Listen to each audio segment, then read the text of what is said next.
Hello friends, good morning. இது Monday morning. உங்களுக்கு weekend எப்படி போச்சு சொல்லுங்கள். எங்களுக்கு சூப்பராக போச்சு.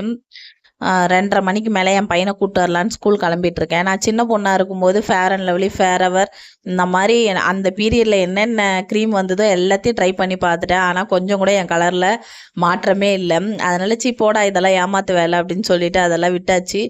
அதுக்கப்புறம் மேரேஜுக்கு அப்புறம் எதுவுமே யூஸ் பண்ணுறதில்ல. ஃபேஸ் வாஷ் பண்ணி பவுட்ரு போடுவேன். கொஞ்ச நாள் கழிச்சு பவுட்ரு கூட நிப்பாட்டிட்டேன்.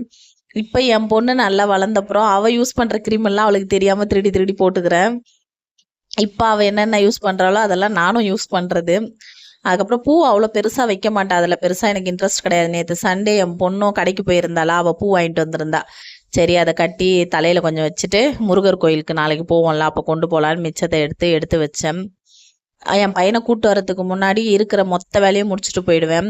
மாடியிலேருந்து துணி எடுத்துகிட்டு வர்றது, வெளியே காய வச்ச சாமான் எடுத்துகிட்டு வர்றது. ஏன்னா கரெக்டாக நான் என்னைக்கெல்லாம் துணியும் சாமானும் வெளியே விட்டுட்டு போகிறனோ அன்னைக்கெல்லாம் வருண பகவானுக்கு மூக்கில் வேத்துறோம். உடனே மழை வந்து அது நனைஞ்சிரும். அதனால் இப்போல்லாம் உஷாராயிட்டு நான் கிளம்புறதுக்கு முன்னாடியே எல்லாத்தையும் எடுத்து வச்சு உள்ளே வச்சுட்டு அதுக்கப்புறம் தான் போய் அவனை கூப்பிட்டு வர்றது.